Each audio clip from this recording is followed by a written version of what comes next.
Cathy, donc tu es infirmière, responsable syndicale, et ces derniers mois, beaucoup sur le terrain, en lutte pour défendre la santé, les soins. Peux-tu nous faire un rapide portrait de la situation aujourd'hui en Essonne? Depuis maintenant 6-7 ans, on a une situation qui est extrêmement alarmante en termes de nombre de lits et d'accès aux soins.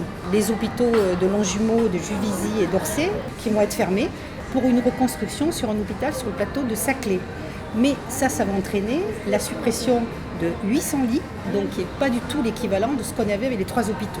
On a déjà eu la fermeture de la maternité de Juvisy il y a 8 ans, les services de chirurgie, le service d'urgence là de Juvisy, et tous les autres services sont menacés. Mais on a le grand hôpital de Corbeil, qui est un hôpital où il y a 3700 salariés avec 1000 lits, mais qui est complètement engorgé, en particulier les urgences. C'est des délais d'attente de 8 à 10 heures.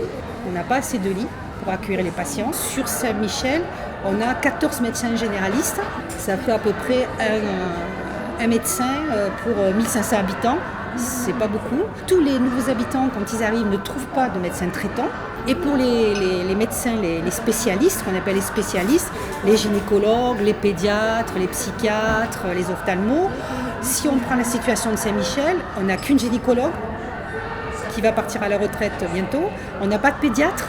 Il y a une semaine, les médecins du centre hospitalier sud-francilien, 21 chefs de service dans cet hôpital, sur 40 services, ont démissionné de leurs fonctions administratives pour alerter le ministre de la Santé sur la situation de l'hôpital. À un moment donné, on a fait des manifestations. Il y a encore une manifestation le 14 février à Paris sur la santé, parce que nous, on a des élus, des maires, des conseillers régionaux, des députés, des sénateurs qui siègent dans les conseils d'administration de l'hôpital.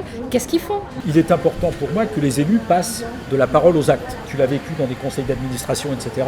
On vote des motions, des résolutions, on demande davantage de moyens. Sur Saint-Michel, nous avons demandé depuis plusieurs années au niveau du conseil municipal à avoir des moyens renforcés au niveau de l'EHPAD, la maison de retraite des Grouettes. On avait même défendu à une époque la construction d'une 2e maison de retraite. Il peut aussi y avoir à l'échelon local un centre d'insertion, d'accueil au niveau des handicapés. Il faut aussi penser aux familles, aux aidants, qui des fois ont besoin aussi de temps de repos, de soutien. L'autre élément qui peut se gérer au niveau de l'agglo, mais sur lequel à Saint-Michel aussi on a des possibilités d'action, c'est de mettre à la disposition des praticiens qui veulent s'installer des locaux pour pouvoir exercer leur profession.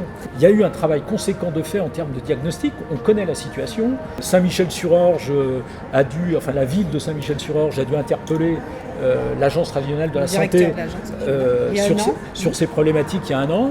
Une belle lettre a été publiée et on n'a pas de réponse. Donc il faut aussi des élus qui à un moment donné se bougent et aillent frapper aux bonnes portes et réclament des moyens. C'est pas une petite question. Et donc ça fait partie de la... Je dirais que c'est même une urgence. C'est même une urgence. Vitale, oui, c'est même une urgence. Dans les 5 ans, ça va beaucoup se dégrader. Beaucoup.